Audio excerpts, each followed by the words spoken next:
News 18 India. देश के अंदर जो हालात हैं, पूरा डिक्टेटरशिप चल रही है, जनतंत्र को कुचला जा रहा है जगह जगह, सारे इंस्टीट्यूशंस जो हैं वो एक तरह से कुचले जा रहे हैं, रौंदे जा रहे हैं। ऐसे में सुप्रीम कोर्ट का ये जो फैसला है ये बहुत मायने रखता है जनतंत्र के लिए, और जनतंत्र को बचाने के लिए ये सुप्रीम कोर्ट का फैसला बहुत अहम है। इंडिया गठबंधन, इसलिए हम सुप्रीम कोर्ट का बहुत बहुत शुक्रिया अदा करते हैं। इंडिया गठबंधन की ये बहुत बड़ी जीत है, पहली जीत है, बहुत बड़ी जीत है और बहुत बड़े मायने रखती है। एक तरह से उन लोगों से छीन के लाए हैं हम लोग ये जीत। उन लोगों ने तो चोरी कर लिया था ये चुनाव, उन लोगों ने तो वोट चोरी कर लिए थे, लेकिन हमने हार नहीं मानी। हम आखिरी समय तक लड़ते रहे, संघर्ष करते रहे और अंत में हमारी जीत हुई।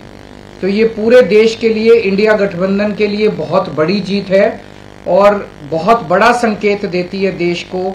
जो लोग कहते हैं कि बीजेपी को हराया नहीं जा सकता, बीजेपी को हराया जा सकता है, एकता से हराया जा सकता है, अच्छी प्लानिंग और स्ट्रेटेजी से हराया जा सकता है और मेहनत से हराया जा सकता है। ये इस चुनाव के नतीजों ने साबित कर दिया।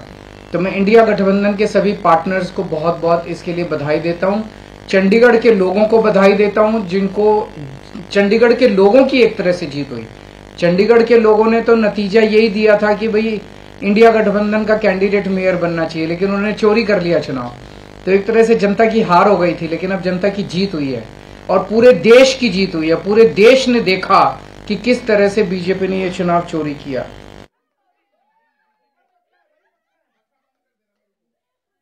मैं तुमसे ये बैठक हुई है, सभी बहुत पॉजिटिव नजर आ रहे थे। किसान नेताओं ने भी कहा कि सरकार का जो प्रस्ताव है हम उस पर अपने बाकी दूसरे संगठन जो है उनसे बातचीत करेंगे और उसके बाद 1 से 1.5 दिन में ही सरकार के सामने अपना पक्ष रख देंगे। लेकिन जिस तरीके से कल किसान नेताओं ने इस पूरे प्रस्ताव को खारिज किया, जिसमें 5 फसलों पर एमएसपी गारंटी की बात सरकार ने की थी 5 साल तक के लिए, तो उसमें एक बात साफ झलकती है कि किसान नेता ये कह रहे हैं कि जो हमने मांगा उसके उलट सरकार ने हमें दिया है और सरकार जो हमको दे रही है वो हमारे किसी काम का नहीं है।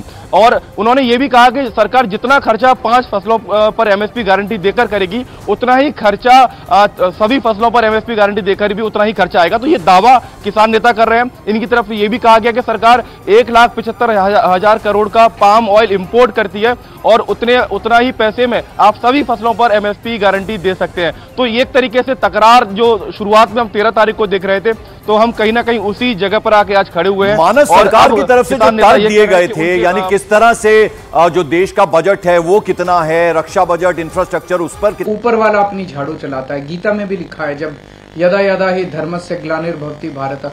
इसमें ऐसा नहीं कि कोई भगवान वो लेते हैं, अवतार लेते हैं। भगवान अपने तरीके से इस तरह से करते हैं। इनकी किस्मत खराब थी कि चंडीगढ़ के चुनाव के वक्त सीसीटीवी कैमरे लगे हुए थे और सीसीटीवी कैमरों के अंदर इनका सारा का सारा रंगे हाथों ये लोग पकड़े गए, सारा इनका कुकर्म पकड़ा गया। इसे साफ जाहिर है कि कितने बड़े स्तर के ऊपर ये वोटों की चोरी करते हैं। अब बड़ा मसला ये है, पूरे देश को सोचना पड़ेगा कि अगर जनतंत्र नहीं बचेगा तो कुछ नहीं बचेगा। आज जितनी कॉन्फिडेंस के साथ ये कह रहे हैं 370 सीट आएंगी, 370 सीट आएंगी, एक तरह से देश के लोगों को चैलेंज कर रहे हैं ये लोग कि तुम्हारे वोट की जरूरत नहीं है हम लोगों को, हमारी तो आ रही है 370 सीट। तुम्हारे वोट की जरूरत नहीं है हम लोगों को, हमारी तो आ रही है 370 सीट। अगर उन्हें इतना कॉन्फिडेंस है 370 सीट का, कहां से आ रहा है ये कॉन्फिडेंस? कुछ तो गड़बड़ कर रखी है इन्होंने। और अगर किसी देश के अंदर चुनाव के पहले पार्टियां साफ साफ कहना चालू कर दे हमें वोट की जरूरत नहीं है, हमें लोगों की जरूरत नहीं है, उस देश के अंदर फिर जनतंत्र बहुत बड़ा खतरे में है। पूरे देश को मिलकर 140 करोड़ लोगों को मिलकर जनतंत्र को बचाना पड़ेगा। इससे ये भी साफ है ये लोग चुनाव जीतते नहीं हैं, ये लोग चुनाव चोरी करते हैं। आज ये पूरे प्रकरण ने, चंडीगढ़ के पूरे चुनाव ने इन लोगों को बेनकाब करके पूरे देश के अंदर बेनकाब कर दिया। इन लोगों ने दूध का दूध और पानी का पानी हो गया। मैं फिर से एक बार इंडिया गठबंधन को बहुत बहुत बधाई देता हूं और माननीय सुप्रीम कोर्ट को बहुत बहुत शुक्रिया अदा करता हूं। अगर 1-2 क्वेश्चन आपके हैं तो